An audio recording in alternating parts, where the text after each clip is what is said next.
Hi. Shankarabharanam cinema 1980లో ఆ ప్రాంతంలో వచ్చింది. ఆ సినిమా ద్వారా చాలామంది అభివృద్ధిలోకి వచ్చారు. ఒక చిత్రమైన సంఘటన ఏమిటంటే, చంద్రమోహన్ అనుభవాల్లో చంద్రమోహనే చెప్పాడు ఇంటర్వ్యూలో. ఆ సినిమా ద్వారా చంద్రమోహన్కి 50,000 ఇవ్వాల్సి వచ్చాడు నిర్మాత ఏడిది నాగేశ్వరరావు. సినిమా అయిపోయింది, రిలీజ్కి సిద్ధంగా ఉంది. నా డబ్బులు ఏమన్నాడు చంద్రమోహన్. సినిమా రిలీజ్ అయిన తర్వాత ఇస్తానులే, డబ్బులు టైట్గా ఉన్నాయి, లేకపోతే పని చేయి, 50,000 రూపాయలకి సినిమా నువ్వు చెన్నైలో నువ్వు ఆడుకో సినిమా అన్నాడు. అంటే చంద్రమోహన్ ఏమన్నాడంటే, ఈ సినిమా ఆడుతుందో ఆడదో నాకు తెలియదు, క్లాసికల్ సినిమా ఇది, నాకు వద్దు బాబు, నా 50,000 నాకు ఇచ్చే అన్నాడు.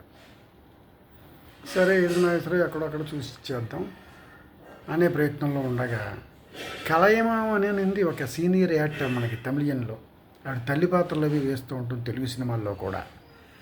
ఆవిడ తీసుకుంది శంకరాభరణం సినిమాని 50,000 రూపాయలకి. సరే ఆ 50,000 చంద్రమోహన్కి ఇచ్చేశాడు. ఆవిడికి 5 లక్షల రూపాయలు వచ్చింది. 50,000 పెట్టుబడి పెడితే 5 లక్షల రూపాయలు వచ్చింది. తర్వాత చంద్రమోహన్ బాధపడ్డాడు, అయ్యో నేనైనా ఆడుకోవాల్సింది. అంటే ఏమిటి, నీకు ప్రాప్తం ఉన్నదే వస్తుంది, లేనిది రాదు. బుద్ధి కర్మానుసారే అన్నారు. అవకాశం వచ్చినప్పుడే బుద్ధి ఉపయోగించుకుంటేనే నీకు లాభం, లేకపోతే లేదు. ఆ రకంగా చంద్రమోహన్ ఇప్పటికీ ఇంటర్వ్యూల్లో చెబుతూ బాధపడుతూ ఉంటాడు. ఈ సినిమా ద్వారా అనేక మంది పైకి వచ్చారు, అది వేరే విషయం. అయితే ఇదే సినిమా శతదినోత్సవం రోజున డైరెక్టర్ కె విశ్వనాథ్ గారు సభలో మాట్లాడుతూ, నేను ఎంతో కష్టపడి ఈ సినిమాని స్క్రీన్ ప్లే దర్శకత్వం వహించాను, ఏదో రకంగా డబ్బులు చూసుకుని నేనే ప్రొడ్యూసర్ని అవ్వాల్సింది,